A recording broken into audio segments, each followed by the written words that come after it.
are the following. What is being studied about our ancient past is scattered. So the people are studying one location or another location. We need to put all this together into the old history of India. We have to reclaim the Indian grand narrative, studying one location or another location. We need to put all this together into the old history of India. We have to reclaim the Indian grand narrative into the old history of India.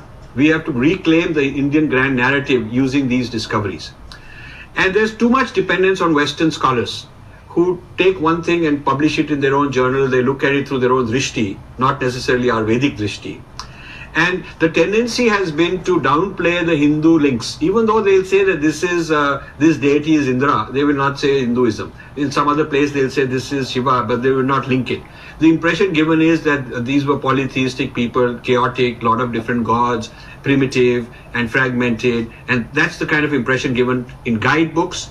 Even in the UNESCO heritage sites, database, online, they don't classify these as Hindu. And that part of your job as an ambassador, to talk to, whether it's a BBC reporter, whether it's somebody in the Indian press, or whether it's UNESCO, whoever it is, or to tour guide, you have to go and convince them and lobby with them that the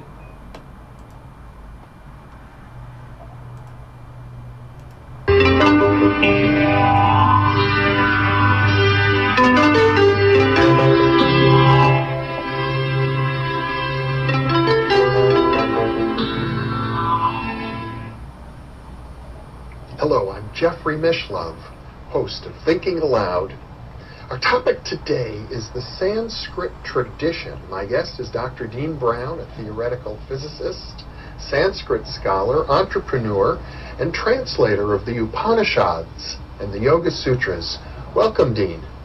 I'm very glad to be here. It's a pleasure to be with you. You know, I think many people who speak English don't realize that our own language, as well as most Western languages, have their origins in what is sometimes called the Proto-Indo-European language, which is really the same language from which Sanskrit and the Hindu traditions are derived.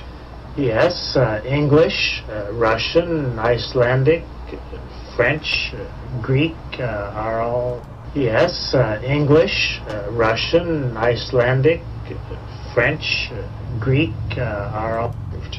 Yes, English, Russian, Icelandic, French, Greek are all dialects of a mother tongue that's spoken very widely in India and many parts of the world. We think of ourselves as being Western, and we think of India and its culture as being Eastern, but actually they have not only a common linguistic origin, but a common cultural basis as well. Yes, common thought. If we divide East and West... cultural basis as well. Yes, common thought.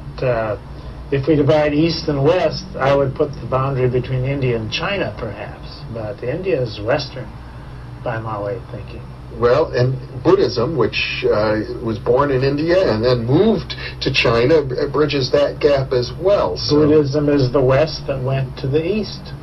There we have an example of how we're much more intimately related to Eastern culture than we think, and many, many, many words in the English language have Sanskrit origins, or origins that are traceable to the Sanskrit tradition and the earlier Proto-Indo-European language. Oh yes, most of the words in English, say, go back either through the Teutonic Northern European, Icelandic, either through the Teutonic Northern European, Icelandic route to the Sanskrit or the Vedic, and then through the Mediterranean route, the Romance route. Now we think, or the Vedic, and then through the Mediterranean route, the Mediterranean route, the Romance route. Now we think of Sanskrit as a language of mysticism, the language of the Bhagavad Gita, of the Yoga Sutras, of the Vedas, the language in which there's the great equation, Atman equals Brahman. But let's start there. Maybe we can, you could elaborate on that. Well, Sanskrit's an artificial language spoken in the wisdom traditions and in the Greek. Elaborate on that. Well, Sanskrit's an artificial language artificial language spoken in the wisdom traditions and in the great hymns. The language spoken in the street in ancient times would be called Vedic. Vedic is a vernacular and Sanskrit is a synthetic language. Just like the Latin that Julius Caesar spoke would be vernacular, but the Latin that we have in medicine and law and botany and the church is not the street language. So Sanskrit was a formal language used by the priest. So do you get it? There was two different languages. One that the people used. Today, we have two forms of English. One that the people use. That's why we do not communicate well with each other, because there's two different forms of a language. So why would you have two different forms of language? One reason would be so that medicines, technologies, trades would be kept secret amongst an individual, a specific few, maybe an oligarchy or a blood lineage. But even in those times, they had created a different language which they had, so the other people wouldn't be able to worship the Creator and find spiritual freedom, because they didn't have the knowledge and the wording to get there. Just like today, many of us cannot find spiritual freedom because we have been miseducated and we use the wrong everything. And by the philosophers of ancient times. Yes. And it is very beautiful, but it wouldn't give you much of an idea of what's actually spoken in the bazaar. But there's a lot of abstractions that we find in Sanskrit that have permeated our modern idiom. Concepts like karma, concepts like Brahma. Yes, that's why we think of Sanskrit as a scientific language. Mm-hmm. The terms in Sanskrit are so precise that they're used in the street today in California, for instance, that are so precise that they're used in the street today in California, for instance, because the English equivalents don't exist. There are many, many words. And so he's saying that a lot of words that we do use is actually Sanskrit because the English do not have that word available. An example would be Japanese. The Japanese people who came from the Ibisu and Imiru people, or the Canaanite people, who had mixed with the Jaman people, who had mixed with the Jaman and an Indo-Aryan people, and this was the people groups in that area. Okay, that doesn't matter. What matters is that if you look at the Japanese lexicon, 500 of their words is Hebrew. So because they didn't have a word for it, they just used the Hebrew word. So the same thing goes on today in America or anywhere that speaks English. Sanskrit that describes states of consciousness. States of consciousness, thinking, mentality. There are other languages that have feelings in them, but Sanskrit has precision for thought and consciousness. And metaphysics. And metaphysics, yes. And cosmology. Now, you've translated the Upanishads, very ancient and revered sacred texts. You have described to me how these texts are really to be chanted. They're like poetry. in a way, and yet they have a precision to them. Could you read one of those? Yes, there are a couple hundred Upanishads known today, and when the rishis, the teachers, started teaching the Upanishads to the Western scholars a couple hundred years ago or 150 years ago, they were very open in chanting them at first, and then they realized that if they're written down, they lose some of the power. Chanting them at first, and then open in chanting them at first, and then they realized that if they're written down, they lose some of the power. Open in chanting them at first, and then they realized that if they're written down, they lose some of the power. They were very open in chanting them at first, and then they realized that if they're written down, they lose some of the power. They were very open. See, maybe some of these symbols have a place in our history, but that doesn't mean that we wave these symbols around. Do you not understand this? I understand this because I come from Hawaii. Where in Hawaii, we had petroglyphs. So when they fucking say we didn't have no form of writing, they're full of shit. But a lot of what we did have, knowledge-wise, was passed down orally. And more so orally, so that it kept the knowledge and the energy around the knowledge sacred. And they're saying that this knowledge and these chants and these energy forces, the somatics, were powerful knowledge that they had, powerful energy that they had control or they had learned to use. What they have found out is once they started making images and using the images, these images took the power away. It made it not as potent. So when the Creator says no images, no idols, it's because when you make an image of the Creator, you are taking power from Him. You are draining the Creator of energy. You're doing exactly what they want you to do.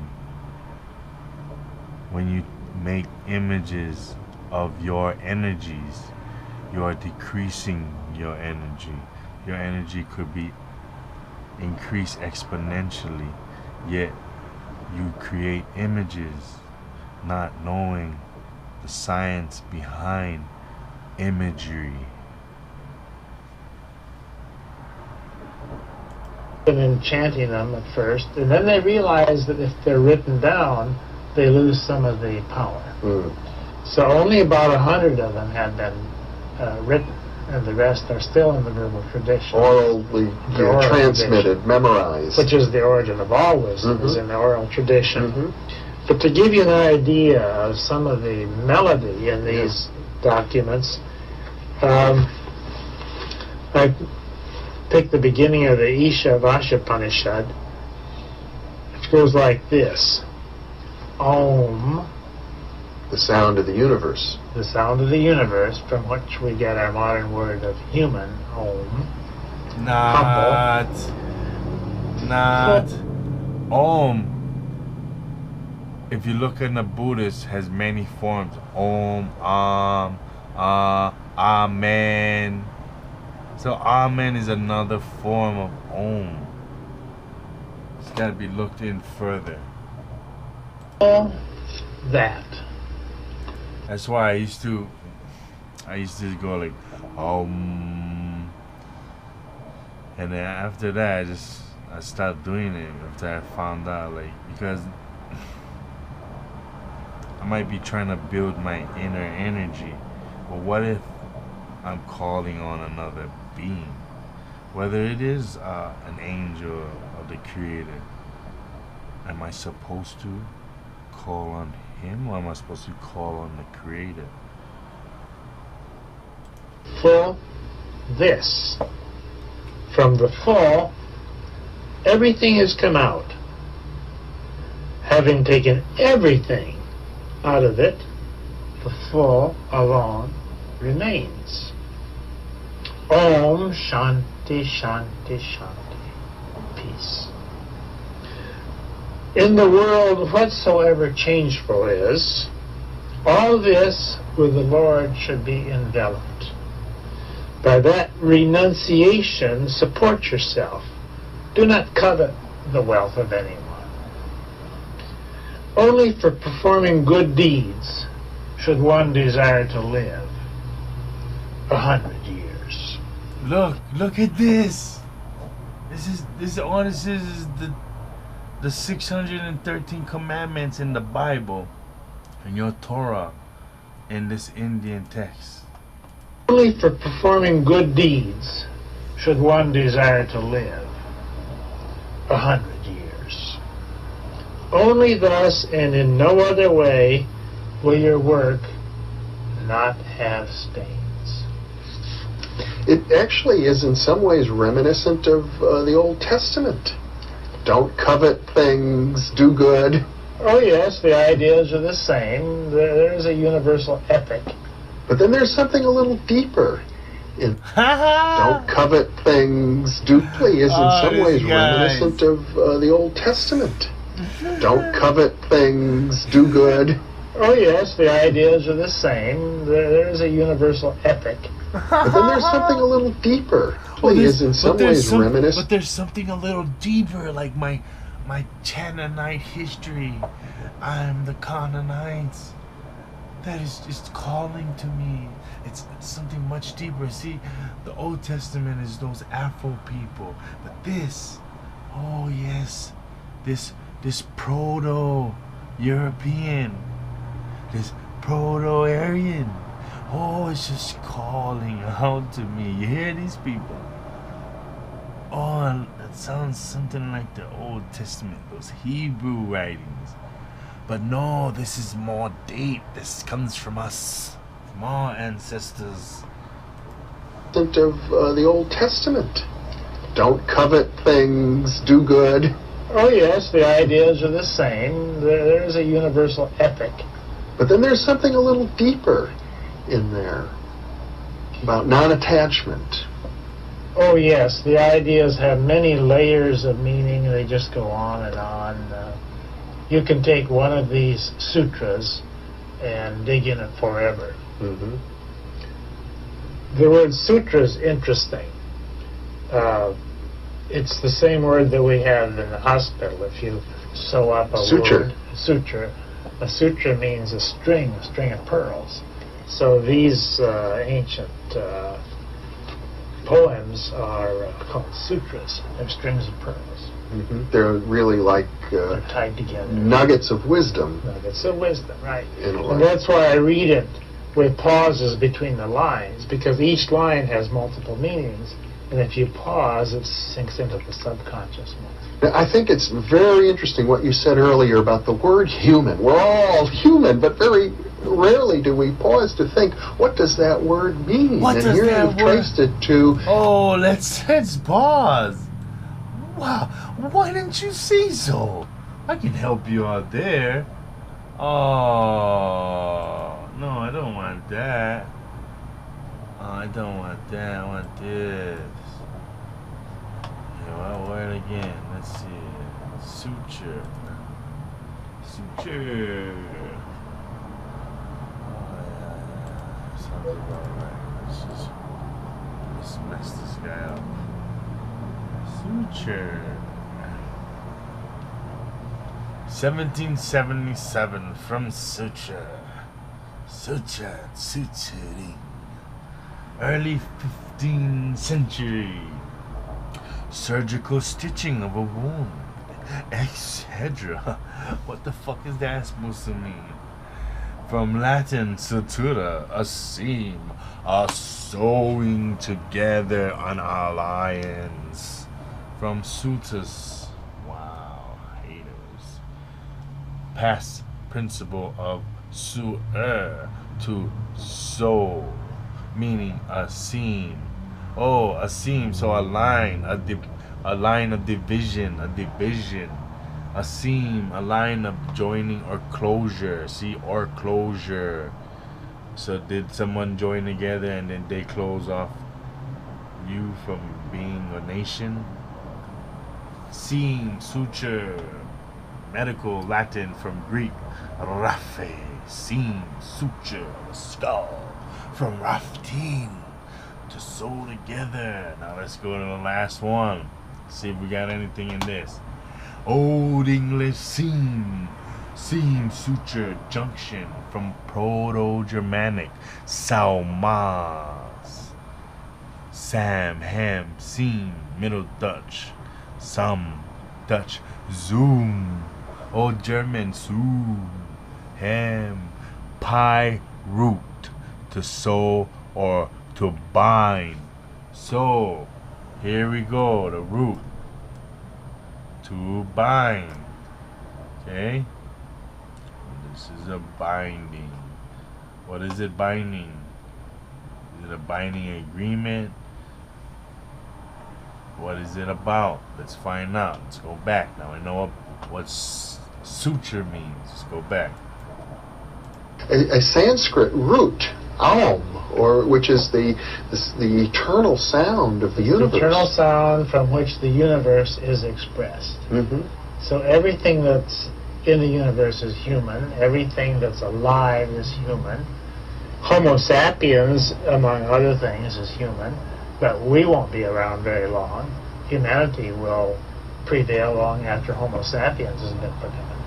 And the Vedic tradition is one that has this sense of eternal cycles. Lots of time. Mm-hmm. Yes, in the Veda there are epochs of time that come and go like a big wheel. We're coming to the end of an epoch right now, which is one of the worst ones. And the Kali Yuga. We're coming to the end of an epoch right now, which is one of the worst ones. We're coming to the end of an epoch right now, which is one of the worst ones. And the Kali Yuga. And we'll come around to a better time. Yeah. If you don't like these times, hang on. Better times are coming. Well, it's interesting to me, Dean, you had had a career in theoretical physics. And well, it's interesting. We'll come around to a better time. Yeah. If you don't like these times, hang on. Better times are coming. Like these times, hang on. Better times are coming. Well, like these times, hang on. Better times are coming. Well, it's interesting to me, Dean, you had had a career in theoretical physics, and many theoretical physicists, such as yourself, have studied the Sanskrit tradition. Many of the great physicists have made a point of it. Yes, physicists like the Sanskrit tradition because the cosmologies that were written down, how the universe came about, apply pretty much today. In other words, that there's a sense amongst physicists that the precision, the rigor, the depth of insight amongst the ancient Sanskrit wise people, the rishis, speaks to us today, to the scientific mind. Oh, very much so. The stories